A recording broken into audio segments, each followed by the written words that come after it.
Sinavuga ko ari rêve mfise kuva kera navyisanze nkunye ndabishoboye disons novuga ngira yuko nari mfitemo don le talent pardon nari c'est le talent et j'ai développé le talent ndabona nyene yuko abantu ico gihe bari ba leader na ba link babikora c'est même bien abwo muri montage muzoshiremwe amafoto ya mariage barengene bisoko c'est en 2019 en plus hein nari suivi un cours il est gratuit en mbere kuri bafite academy abantu muranisiga sha masabi byose isiga niwe yisi ibihe noneho zahora yisiga byatarije igihe murambona Hosy niwe muntu wa mbere nzi ashira ku mafare misi yose je n'ai jamais compris siga ndo yahari wewe ufite ibikora hari nanje ntango henshirako no mugabo haje ni kubera mba nikoze mugabo nk'umuzima usanzwe Hosy siga creo gusa gaca nshirako eyeliner na foundation uzaricara gashaka no mafare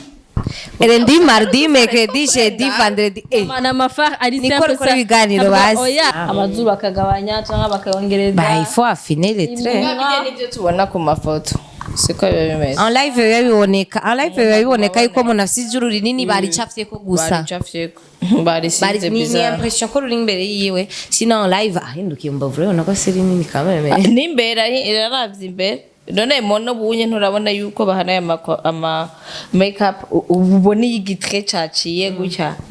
ca contour c'est en tout cas live niba bisa neza bya bintu uzorugira wewe sabiko abarsieri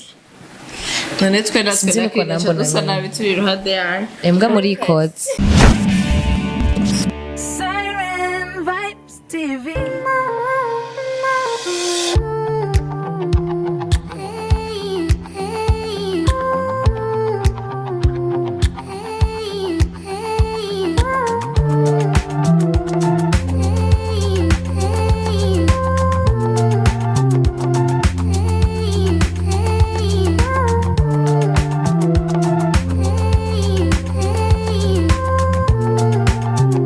Bonjour, bon après-midi. Maramutse, mumeze neza abakunzi ba Siren Vibes.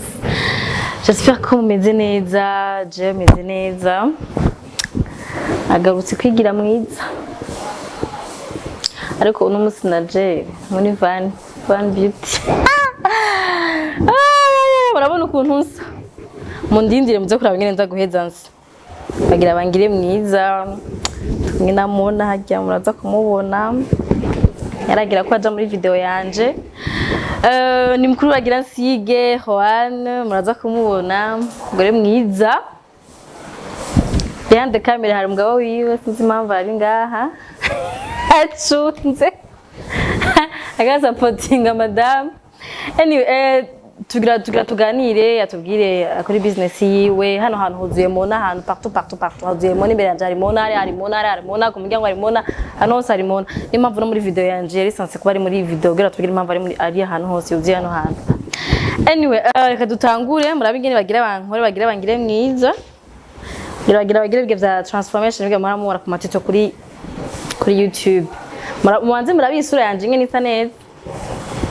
mwaza kwira ba nyene zobisa mugume ngaho anyway turasubira mu kanya c'est salon de beauté tugira makeup turasokoza n'abantu yego nkuko yarabivuze nk'abafise abakozi nigishije urumva bahavuye abakozi banje yego bitangura bigisha bisigura genre baraza bakagira stage yego baraza bakagira stage bakabaforme umwanya utari muto nk'ubu turi kumwe wewe yamaze umwaka wose yiga c'est vrai yego ntaramuha amahirwe yo gukora chance nyene yo gukora kwa kubigisha gute bigishiriza kuki kuri jewe nyene canke nkarondera n'ayandi ma visage ya kandi ndiko ndimvira ko ushobora kubigishiriza kuri pupe ego unarabonye unye barateye imbere barabizanye nko muri Tanzania foko ndaba nka gituma ego at least cyo mu maso gusa cyo ku maso gutyo kiba gifite umubiri nyine nk'umuntu canke ndibaza yavana ku bien sûr umubiri w'umuntu hano arashobora kucreer kusubiramo OK donc ugure salon tubwire ukuntu byatangwa byaje gute wavyumviriye gute gukora salon wose ngukunda makeup canke ni handi umuntu yumvira business yakora kumva kyumvira je nshoboye cyo mubisanzwe tereka nkoriki ubye ni rêve ufise kuva kera sinavuga ko ari rêve mfise kuva kera navyisanze nyene ndabishoboye disons novuga ngira yuko nari mfite bifisemo don le talent enfin nari le talent et j'ai développé le talent ndabona nyene yuko abantu ico gihe bari ba leader na ba link babikora ndabona nanje ko ndabishoboye sinavuga yuko ari ibintu byaje gutyo onye du jour au lendemain ndavuga ko nabikora narabanje ndavyiga turavyigirana na mona ubona ngo dukundana nawe nyene arazi kwisiga arazi kwisiga mugabo yafise show nza guca ngaha erega nanje aranyemerera experience yanje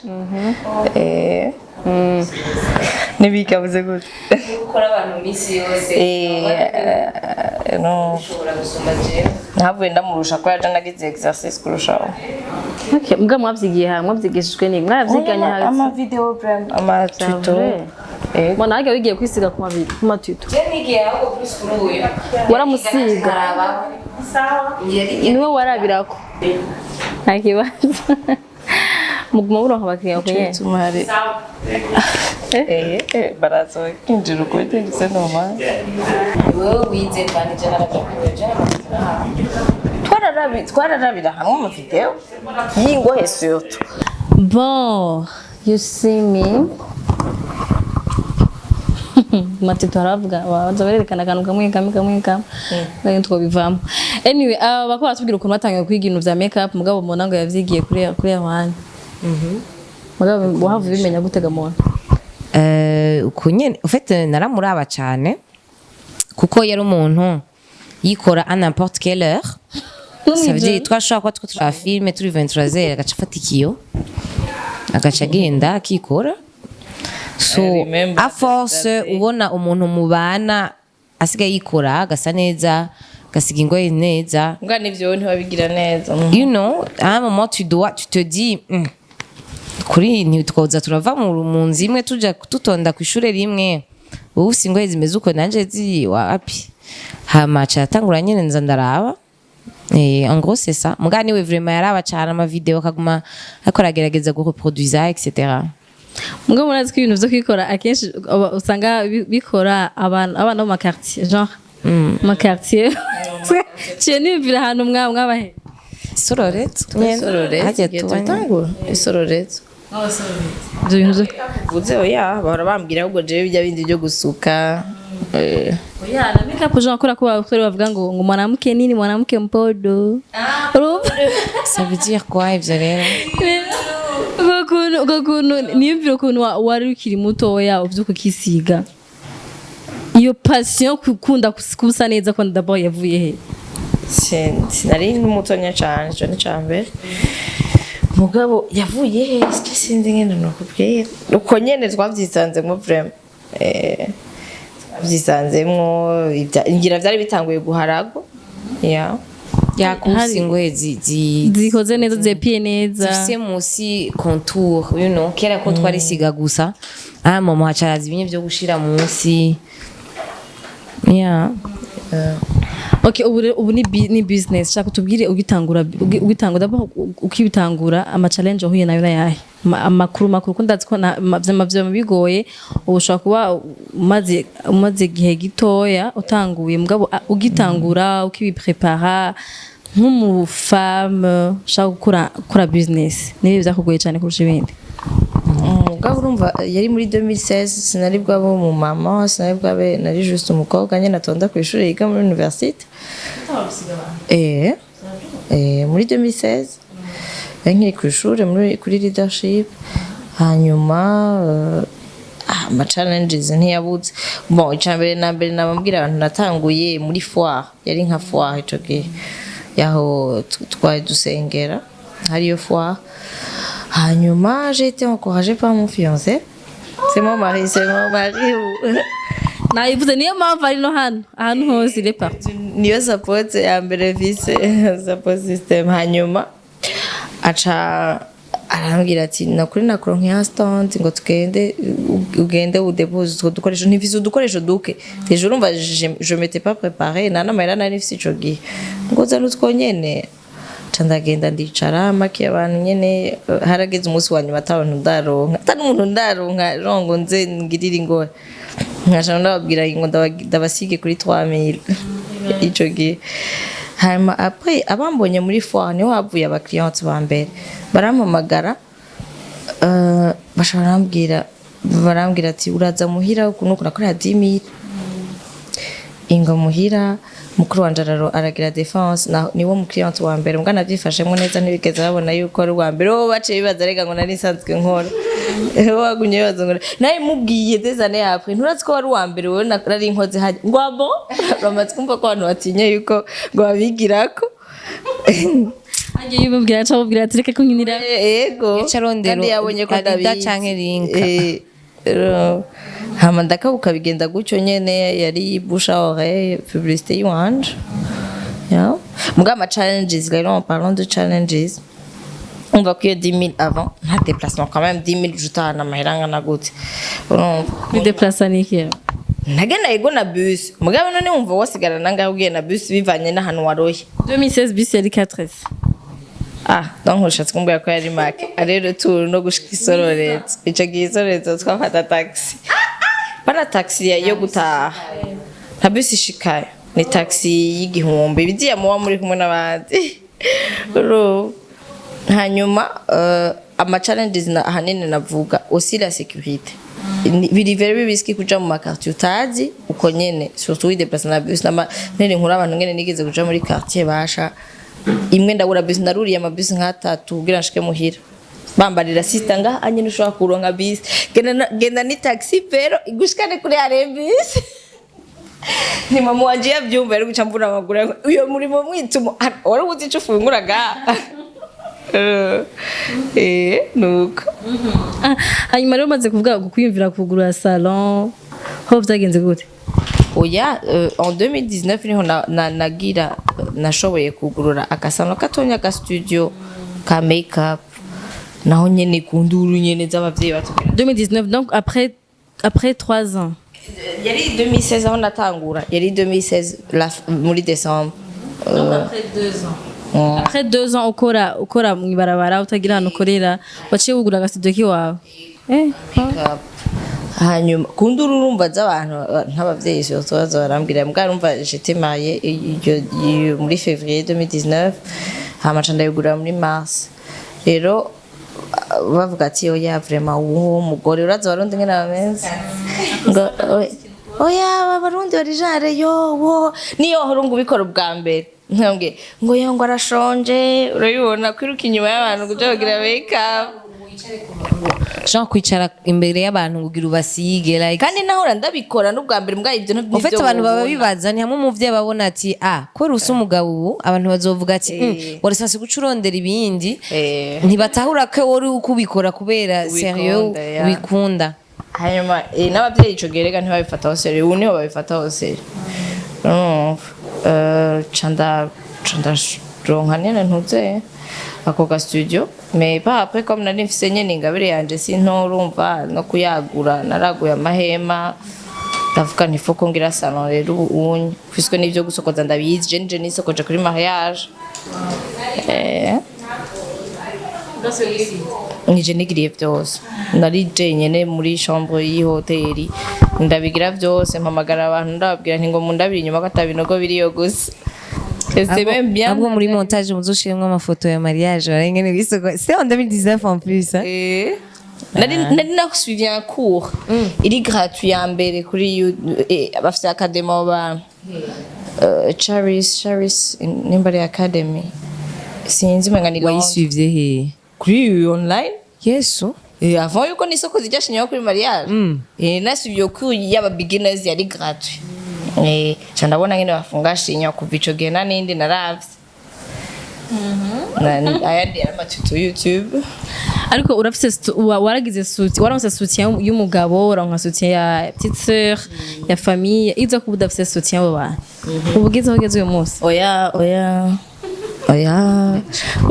sibesha biba bimeze gute Tije umugabo niwe yahosoteje ntuzarambwira ati umviriza nta muntu yicarika ingabire mu nzu urabizi ico gihe hikanana n'abantu nyene babikora ati bajya barabikora kandi no mu birori baririhira amafaranga y'iki nawe wicaye ngaho oye ati genda ubicisha amafaranga ivyo nyene uzi c'est ça commencer comme ça avant yuko tubona ko biri sérieux ya wize ibiki kuri leadership gestion administration des affaires business birahuriranye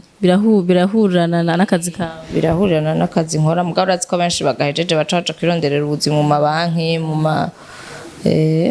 Bon, au fait mu Burundi ntibihuriranye na gato kuko ntiba bizeye yuko ugiye kujera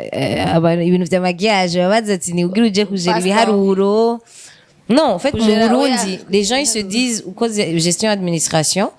c'est parce que uri kurondera kuzoja mu biro kujera ibiharuro je sais pas moi des trucs sérieux nta muntu azotahura ko wagiye kwiga imyaka 3 ngo ugira uje kujera ngo salon de coiffure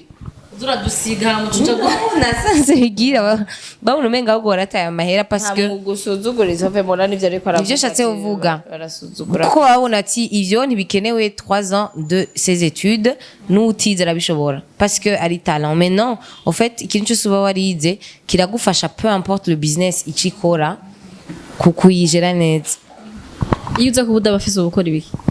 iyaba Iza kuba udafise soutien mugabo wawe canke yabamona mona akora business kandi batakota kurihisha oya ntandihisha mugaje ndamuriha mona undi hamake jeyo uraro ndakuriha kugira unkore ndakuriha make oya yashatse undi hayakwiye mugabo yiwanje ndihisha make basi that's what I mean urisha make savye ndihisha make urashoboye kuyafordinga none urishije ama miliyoni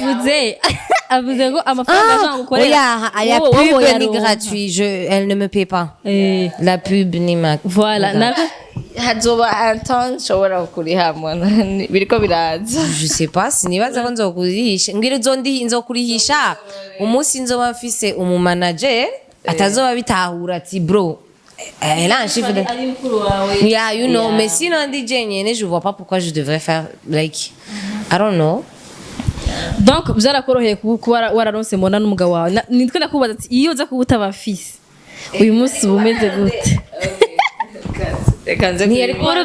yabadafise umugabo we deja ntiyakuba makiye sinari kuba makiye vraiment kuko urumva abavyeyi deja mon père il était contre nkitangura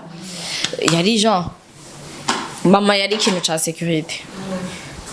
papa yari ayo mafaranga ukorera seriously ayo n'amahera yo kuja kwiruka inyuma y'abantu harumva ivyo byose bagukashije dans l'œuvre ntavyo nari guhava niyumvira vraiment ngira nari kuba ntanguye kuvyiyumvira ubu mbonye biri trending gose nkaba ndabifise ko akantu urabona usohotse wikoze neza abandi banako yo udusige natwe aho niho ushobora guca ubona na opportunity mbwa kiyenge ntavyo ari bihari kiyenge wategetswa nyene ku bomora impome abwira abantu yes but even though nibaza even bon waruguriye salo kandi hasa neza hano hana mu mafaranga menshi si make kugira ugurure salo nk'ise amafaranga make bisaba urukura kora ufisa nuko murakorana nabo uraronka abakiriya ubunye abantu kwamagara Vaan dushaka udusige dushaka udusokoze ariko nibaza ko nuhakira ama challenge ibintu bikugoye ko navyo mu barabara peu importe imyaka bumaze ama challenge ufise manini mane vuga ati nimna yahi ama challenges fise naye abantu batemera yuko umuntu ariko aratera imbere ateza kurondera ingazi nawe nyine ugira zimufasha kugira ashike kure izo ngazi zifate kubera abakozi par exemple jewe nko muri no salon yiwanje sishobora kwemera umuntu aza kuca ku bantu gutyo nyene atafise standard yiwanje yo gukora nivyo nabambwira abantu challenge fise ya mbere nuko abantu bashobora kuza bagacashaka yuko ari Vaan bagirira vyose je sais que je suis l'image entre temps je nitwa Juan bon OK Vaan nitazirana ryo kuva kera mugani ko nitwa donc Vaan fata Vaan l'entreprise business bagaca babona je suis l'image de Vaan muga ça veut pas dire yuko ntekerezwa ndi muri kuguma ndi muri opérationnel nguma nkora ibintu byose imagine hoteli imbere gute niko murambwira abakiriya banje hoteli imbere gute ngumye jewe nivuga ko noca nugara nkaje mu kabox gatonya nkaza ndatanga amahoro okay ubunye uri kurankora je deje nkora nk'isaha yose hari hundi umuntu arindiriye wowe nyene kumukora no mu mutwe dufate sinopfa narite imbere ko mu gufoma abantu nko muri makeup par exemple ndumva ko nari muri iyo studio ntonya mu gufoma abantu muri makeup nabanje kubafoma kwera nari mfise yo nshaka kuja la vision est grande urumva navuga je veux ouvrir un salon et si je veux aussi gutanga ubumenyi bw'iwanje ku bakozi bo muri salon basokoza il faut ko mba mfise intuze imeze neza equipe nziza ya make-up urumva et puis tu prends ton temps yo kuforma abantu et tout ukweze kugurura salon naho challenge on challenge challenges on challenges ngo oya dukeneye yuko ari wewe ngo dusokoza ngo hamucu tugira bro mfise amaboko abiri Est-ce abakozi bawe bafise touch nk'iwawe barayigira tugira turarire kuri moya bo abantu bakurikirana mona barabona ko kenshi akunda kumutaginga ko ari Vaan yamukoze but today yakozwe n'undi akora hari n'igihe abarundi en fait je tag le salon sintaginga hari igihe atabari na Vaan yankoze rero bakiye kurabira uravuga ati Vaan yansize précise oya bane bisi salon tu taginga na makiyeuse umutaginga nimba afite Instagram ati mugabo naje ntavyo nkunda kugira entre nous naje ivyonye uvuze ntavyo nkunda kugira kubera byo gutaginga beaucoup plus la maquilleuse je veux ko abantu bamenya ko c'est le standard ya salon like you come and ukagirirwa make-up kujya nyene ubishaka c'est pas ngo linaka pas n'importe ukuguriye nivyo byo maquilleuse bishobora kuba muramaze kubibona ushaka guca baja oya dushaka naka naho no batari hondi urumva nico rero nashaka ni nk'inzara ugiye gukoresha inzara ugenda ufise umuntu uyu wawe utahamusanze usubira inyuma si hari yandagiye donc we kuri we ni challenge ya je ni challenge kuko après je ndakubwira yo none ko atari je nzogusiga bagaca bagenda umva nk'umuntu yagusavye rendez-vous acavuga nukuri atari wewe ngirira ndagiye mbwa meme ivyo ndashima Imana biriko birahera aje akabona ukungene ndi busy n'ibindi bintu aratahura yuko kandi yamaze gusaba rendez-vous atari busabi yindi aho nyene ngo ayirongo unye bisigaye bigoye kuronka rendez-vous ku maquilleuse wari we wese fati ndikundara amafaranga nyine aca gucika amafaranga aca gucika ni menshi anyway bon c'est vrai unye abantu bariko barabitahura bariko batahura ko touch je sais pas sinzi nimba bamaze no kubitara navyo nzi ariko ugiye kuraba salon ahantu igeze ibanyo hanegeze uyu munsi uko kuraba nko myaka 2 iza yemeze gute kwa je nasomye kada ayinani yawe harimwo ko mukora inzara mu ama service menshi ntabona ngahanye utabona izo biteye imbere vraiment ko je sindi umuntu yigungira ko uwo ndonde wese ndamuha ubumenyi bw'iwanje nuko abantu nyene na loyauté mu bantu nayo iragoye ndagutoye je te forme et puis tu vas peut-être me concurrencer uravyumva bigira bagaca baca kurondera icyo bakora ivyo nyene bon peut-être ko uburyo nawe utaba urabakundira mugabo mba naraguhaye ikintu ukaba c'est pas rien rero jewe nzobageze kure kubera nzoba naraformye abantu n'ubu ndatanga ama formation uwo mbonye mu potentiel ntikibuze ko nshobora kumwegera nkamubaze est-ce que tu es intéressé kubandanya avec Vaan no kurigisha abantu bagaca bagenda oya en fait nibaza ko ari ibijyo vy'ama master class ya make-up right uri kuvuga ntimko muvuga bimwe hari abantu umva uza kumwigisha ni nka stage professionnel mugaga cagenda ya nkoreye akanya gato kamwe n'abandi batankoreye ubigisha gratuitement canke barari waje gukorera fata basi nk'umukozi wo mu nzu n'ahatari cyo kimwe mugabo example none aje ntumwereka ati je mu bisanzwe gitanda gitezo gusaswa gutya urumva kugira amenyere ngene la maison imeze ngene muranja ama couvert ibiki mutegura ku meza nuko fata rero aramaze 2 jours arabibonye ivyo bintu umukozi wo mu nzu après nta mwambwara aca kwicisha amahera gusa agiye mu yindi nzu bamwigisha ibindi mbwa quand même une maquilleuse yamaze gutera imbere nka jewe mvuga ko ataba ari rien c'est pas rien none bigisha kubona ya mugabo ubunye fo ko ndabiheba umuntu wese azoza en fait ce n'est pas ngo yari ku buntu ni kubera yaba yitwa ko ari stage aba yitwa ko aje kunkorera fata nk'umuntu yaplize ça veut dire que urumva ko abanza kubigisha arakwigisha urabona muri banke par exemple aba bantu bose bagira ama stage urabereka ingene ibintu bikora you know hari igihe bari stage professionnel kugira biheze azoca abandanya akora ngaho ça veut dire la personne ne te peut pas kugira ngo ubimwigishe nawe ntumuriha mugabo ni kubera aba yaje ukurondera kubera afise peut-être ugushaka you know wowe ubona umenga je nuvumengo sha sico kimwe kumva arabahaye ubumenyi baciye babutwara ahandi ntashobora kuza kunkorera ngo ntamenye ingene kana yiwanje sigwa par exemple c'est une maquilleuse yahora akorera muhira uravyumva mugabo nanje kubera nzi abakiriyanti b'iwanje gituma bankunda nivyo baba bashaka ntashobora kuza atabikora kwa kundi je ndabishaka nico gituma uvuze kwigisha ofe c'est pas benshi suko baba baza ataco bazi oya mugabo ntibaba bazi ivyo jewe nshaka nivyo mbashatse kuvuga pastille baca bagenda bahejeje kubimenya neza si bose bagenda clean par exemple les wowe ntuzogeze oya turacari kumwe turacari kumwe mu rugamba kugira umuntu umwigisha amenye gusiga neza kuri standard y'iwabo mara igingana gute nta gihe bimara bivana n'umuntu hariyo abantu bafata n'ingoga abandi nabo shavyikwega akaguma abona vya bindi vy'iwe nyene ari vyo afise mu mutwe kandi ndabitahura kuko hariho abantu umuntu amaze kwishamo ko azi gusiga canke ko azi kwisiga usanga avuga no uri kurampinduza ibi vy'iwawe sivyo vyiza sokoza nico kimwe cyayi gusuka dufata oya sino kuvuga ngo abavuga ko abizi kwamutera mu mutwe ico wamaze gushirayo kugira baguhinduze bakwereka ikindi kugira ubomora izo mpome zose zihari umwigisha ivy'iwawe c'est pas facile en attendant tubabwire adresse ya Vaan Beauty&fashion ahantu iri kuri pavé ya ambassade de la France bavuga gute ambassade de France ni ruhande ya ambassade de France griso ni kuri pavé downtown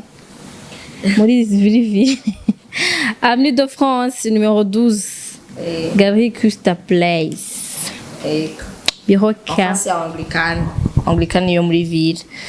ko batahabona naho nyene ni ruhande ya R7 baje usanga bayizi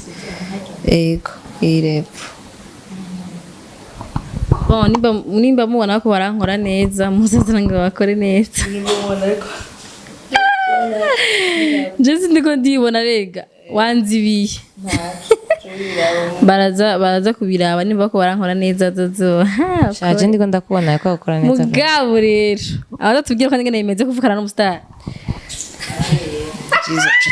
ndavyibutse ubunye ariko ari ngene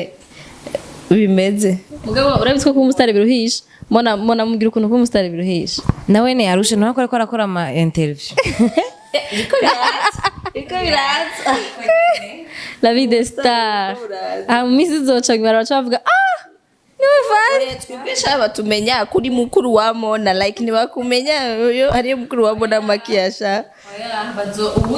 mais tu sais birafasha cyane parce que jenga agenda chogenda narije nikoze and people are like none burya wowe si mukuru wa kumakia et se barishira parce que je nikoze c'est normal na wowe oziye wikoze nawe wikora neza ntucavuga ngo make up by me sakazi ukora mais every time ankoze nezo misi kubishirako et ils se disent que c'est tous les jours fait qu'elle me maquille maniga namona nazi kwisiga and then ugacha yumvira uyo mwanya naho no samahera yo kwama ndiko ndajaye parce que je naje ndariha naho okay naho no banda ubingira kwa gusa est-ce que no basumwanya kwa manza ngaha no tavyo no vamwo dushiremo rero yuko ndamuri hananje est-ce que ayo mahera navyo no vamwo umva ko bya boostinze business ya kama mico dakizi vraiment mico dakizi nico ituma ndamukoresha bon muri uko kunyorohera nyene nico nivyo nako ndavuga muri uko kunyorohera nkaba ndamuronka kandi akaba ari donc no mustar kandi wewe sindenda kwandika makete yape audio ni audio mona do you have time come for makeup abaronse makeup ya gusangira taronderi yaje hanyuma urati kibabaje nta narimwe ndose makeup ya gusa sho nkiye shaka gukora amafoto canke ibiki quand c'est pas ibintu vy'wanje nta narimwe ndo nkiyonja nta na rimwe samedi niyankanira nk'ibintu biki umuntu ajya munsi wa video wa foto ntiwacira Iye foto. waciharondera kongo iye naraharondeye kugufu umunsi wa vinoteke uyu iyo hanye naroye hehe ko nagiye mu bintu vy'uburofa vyo kwicara muri brochette mwibarabara nta nuwambonye ko ariko ndi gusanga ntereka mfe kugenda wa musi wundi naho nganye w'imishatsi naciye telefone abantu bose nibaze ko hari mercredi ko hari vinoteke basi kungufu nivyo ejya busego cyo bisohoka namona nya none ngubucugana he aho ni kuba urumva manansi yaguza sino yindi misi nza mfise concert canke clip mba mfise iyo wumva ndoye kandi aho waziriye bana mba narishe amagara dusangiye dusangiriye hiye ubu none mbonye tugaca twicara mwibarabara umva arico bimfasha uzi nta na kimwe mbashaka cinja hano hari abantu benshi dugura bwati mbona yarasa neza samedi umva kamurondera hagati mu ndwi nande samedi sinomurondera ufise abakiriya benshi uronka abakiriya benshi ku buryo hari igihe uronka abakiriya ukabona n'ahantu bakwiza ego samedi muci rero n'ibindi bintu bacanacanako birarusha gukora makeup cane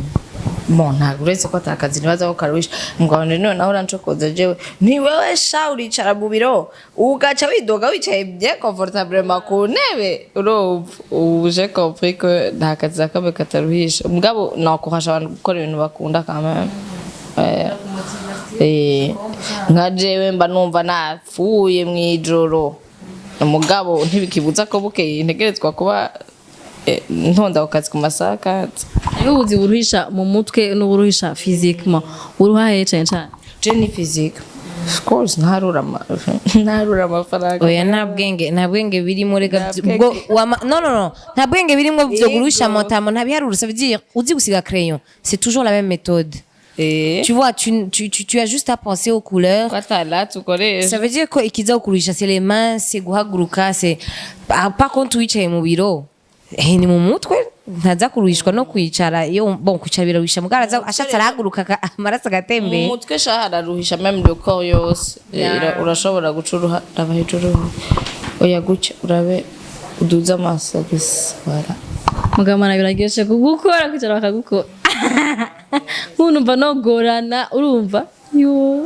ora wisiga mpora nisiga sha masabi iyo byose yisiga ni we yisiga ibihe noneho zahora yisiga byatarije igihe mura mbona ozi niwe muntu wa mbere nzi ashira ku mafare misi yose je n'ai jamais compris uno musi yaje atayafise kubera yaje muri makeup mbiza naje semeze gutya naje nakunda kuyikora me nta mafare nsiga ndasiga ndo yahari wewe ufite ibikora hari nanje ntango henshirako no mugabo haje ni kubera mba nikoze mugabo nk'umuzima usanzwe wozi siga crayon gusa ngaca nshirako eyeliner na foundation uzaricara gashaka n'amafare Erendi mardi mercredi jeudi vendredi mana mafare ari simple ça ibiganiro bazi oya ntabwo ivyo c'est le temps que tu prends kugirira je nshaka dukiya ni présentatrice birumvikana yuko tezo ko masa neza afise ingufu nyinshi ahubwo rero ahubwo mbona nshaka kumwigana ndashaka amafosi imisi yose fosi nshaka imisi yose mugabo shizungani je fare vraiment arantera stress nimba ngira ndayashire ozi ni watera imbere uzo ufise umuntu nawe kumakiya nkuko iwacu wicara mu ntebe niko bagira nuko bakuru Kardashian bagira bakore yama n'aba Oprah Winfrey babase bwa butebe bwanditse kwa mazina yabo ngayo kubanza kiweze kako kazingi kachashaka inyuma ozi that's why shivye ndakene tuzobibona basha mu Burundi amen siker nuko murira taxi van gaza afite imodoka yiwe van ingo unsige ngira nkora ikiganiro ntavyo nova ngo ndizina gimana non en fait abazi misi abari contrat ugasanga peut-être uzi gukora ibiganiro bigaye ku munsi araza tubigire van ntavyo nawe urazi kwikora share kayo mahera we yavamo je nivyo namamba ahubwo nagira ndamucokoze nti urisiro yuko ayo mahera we yavamo nyene aba nzoya ronka abakunzi banje baziyandi erega c'est même pas kuyabura ni dépense dakenewe au fait usanze uzi kwisiga ugiye muri depasse nivyo namambwira abantu ubone ko kutagendaga gukora muga tushe si zimwe pana tushizimwe nkubonye no kundi ko ndibona siko mara nisiga umustar bajye bose bamakiya si kubera bataba babizi nayo hajye baze ko Kim Kardashian hajye yo barabizi bama bagize no kuri TikTok ngo get ready with me ngo make up ngo bisanzwe ngo ya misi yose bakayiri barabakora nivyo niko ndavuga nte urumva haragira igihe niyo luxe ukwiye ukayiyofra yo kwicara gusa uri ku telefone cyenda bibona nzoba nicaye nkuko unya nicaye kandi barasiga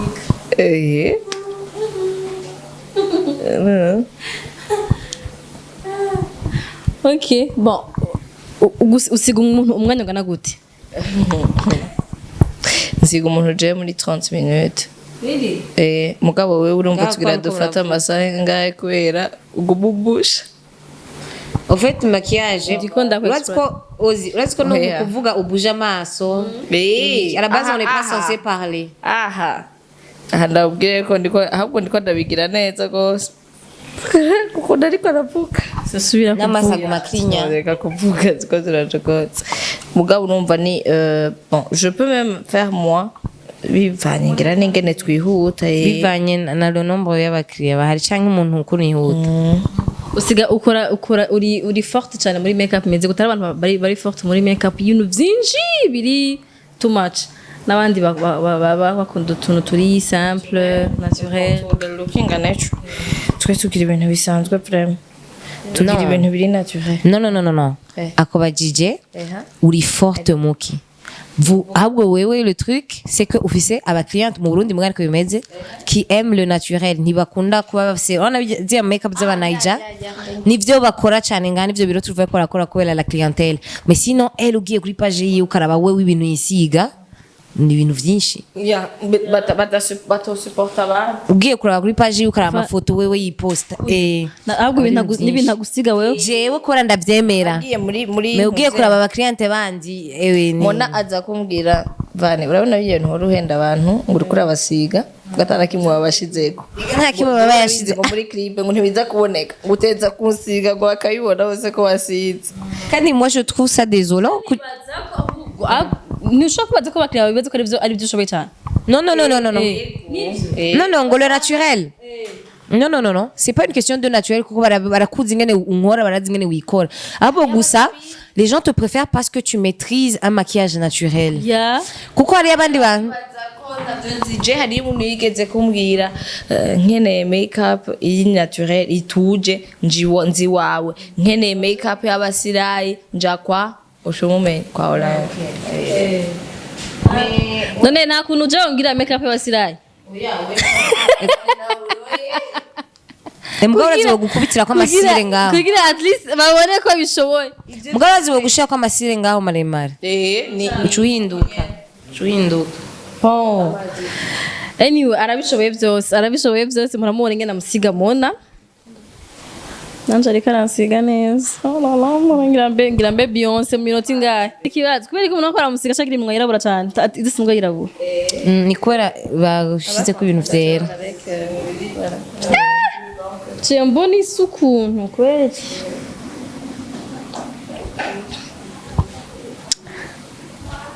makeup professionnel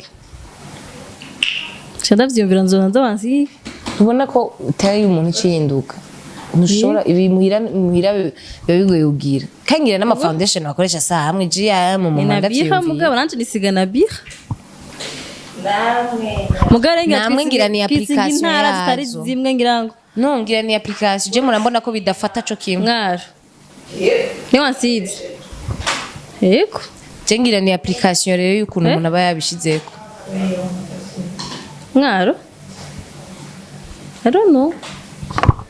simwe mazigi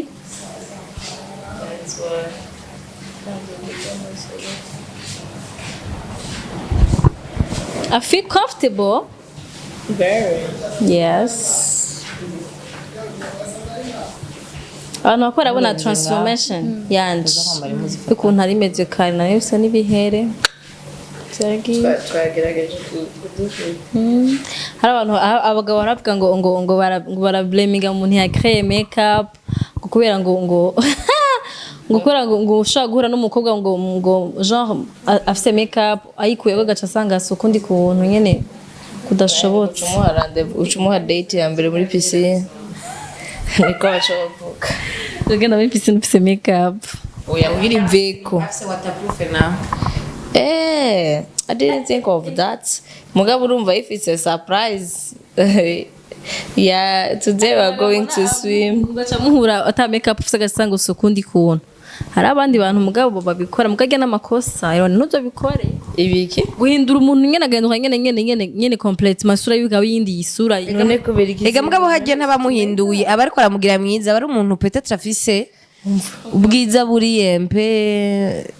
corrompu. dasohoka cyane. Non, buri corrompu, ça veut dire ufite peut-être amahera menshi. Tu vois, ça veut dire que ugiye ku make-up ari censé kubinyegeza, c'est pas sa faute. C'est pas ko yashatse guhindura.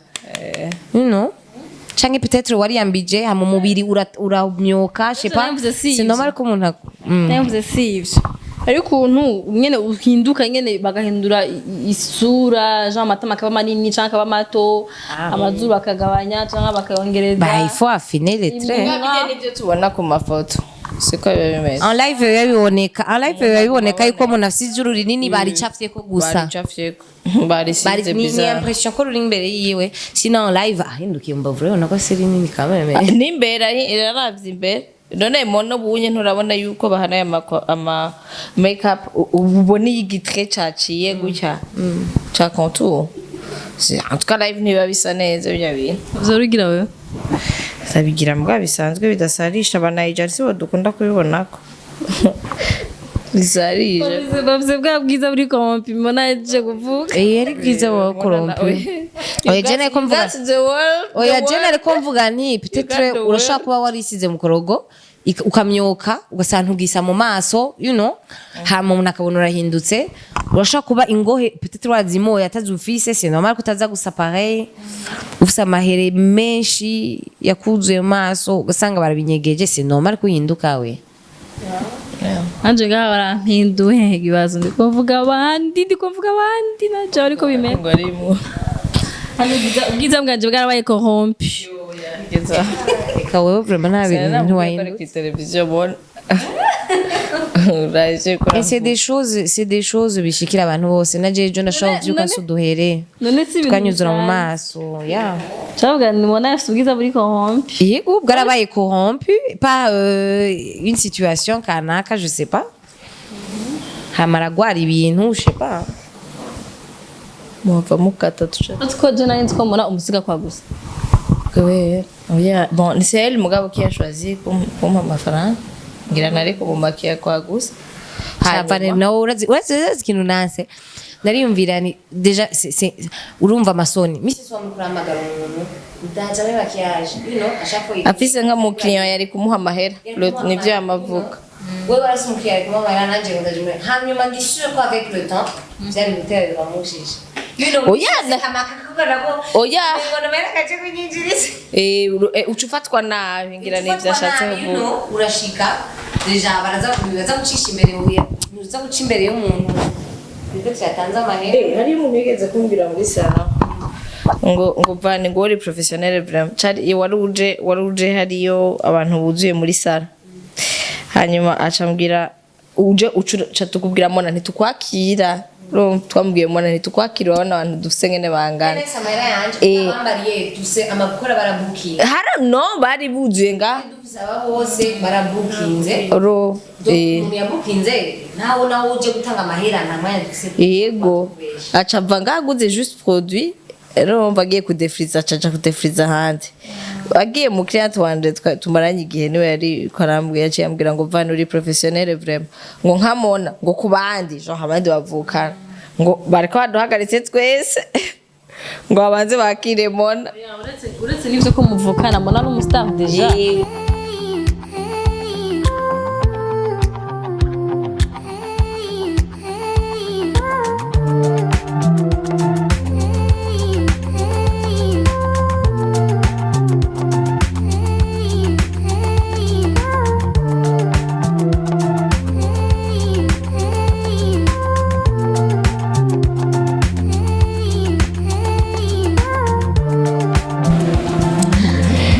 Ok. Do you see me? Comment vous me trouvez? Mon asanet. Mon asanet. merci pareil. era naje ndiko mvuga ndavugishije muri mikro Merci. none twe Sinzi natwe uko nambona nakwiga dusa nyine. nabi turi iruhande yanyu. embwa muri ikoti Merci mudusize neza. umukwafere nta na rimwe Murakoze gushima. abasokoje Ah, ngo les cordonniers sont les il est plus toujours mal chaussés. chaussé les voilà Mugaya dusize Yeah, mudusize c'est pas le cas. Vraiment twatubwira ati ubwo mwe mukwiye kutwerekera ko exemple. mais kwa mufata isaha yose nayo tous les jours wikora tu peux pas quoi Ntibikunda deje unatonze ku kazi nyene ubutonza apana ubwira uze ubwe ibikoresho byose niyo biba biri. Okay, abantu abakiriya barabanka ko basigwa n'abakozi ba Vaan murabe mu nange nasa. je kora ngo ndamakiyaje nyinshi bavuga ngo oya musize byinshi Nivyo bisa neza Ushoboye kugira byinshi abashoboye kugira bike yes ushoboye kugira byinshi ashoboye kugira bike. In case watanyumvise. Anyway, voilà. Hasigaye ko twibutsa adresse kandi ahantu iri hama tugende tuje kurondera ama programme je namona kubera ko nivyo kwijana. byoherera ngaha No. Vaan, subira kandi wibutsa umuntu babwiye adresse. Avenue de France ahari ambassade iri barabara rirabana na ngavuze limiteri Anglican. non pas ici Anglican. ah imbere kubera hari abantu batazi ambassade de France au fait c'est ça le truc Ni kuri boulevard de l'Iprona. uri kuri boulevard de l'Uprona Ni en face presque à le métal. ni en face parce que ugacubona iki kizu iyi ambassade y'Ubufaransa isa na bleu ciel ndibaza ucukatamo ni pavé donc niyo avenue de l'ambassade de France Urarengana gari ya mbere iteka ugacuga umubandanya gato ucubona ugacubona Costa Place yitwa Costa Place. Calcrisana orange. yeah witege kuri mukura nk'abakiriya benshi urondera abandi bakozi kubera uri mu kuja mu biyasha Umwimbu ugiye kugwira. alors reka dusezera abantu tugende tuje kurondera tujaje namona Mwakoze kuza turabashimiye Siren Vibes n'abakunzi bayo. Ego mwakoze kutwiyumvira. hama mugire subscribe na sabone Twara muri Siren ngo mugire subscribe. none bagire subscribe na sabone basheko na like bagire s'abonner musharing no kwabona muje gufolenga Vaan Beauty and Vaan Beauty and fashion kuri Instagram. harimo agatire hasi benshi barakunda kutantora ni VAAN Vaan agatire kako musi Tiré du Beauty bas. and fashion. Moi je pense que bagize Vaan ashaka kubona VAAN kuchit VAAN hapana Vaan VAN gusa ni V ama a abiri babirabinga assistant je murazi ko jewe tugende we tugende tugende je narambiwe mazisaha bariko barankora banje abonye ko bangize mwiza donc mumushimire Vaan ni wangize mwiza hama ndagiye j'espère que nimwasubira kubona nta suku muzoguma munkunda mutazoba desi. Alors, bye, merci Vaan, wakoze, merci Mona. Muhe agenda vuza kajambo kamwe basi. Bayana nakimwe yavuze. Baramutse ndabashimiye karibu cyane on est là pour vous. en plus avuga neza ndabashimiye cyane none nibikimwe araheje kuvuga. Merci, à très bientôt. Nasagukia. Bye bye.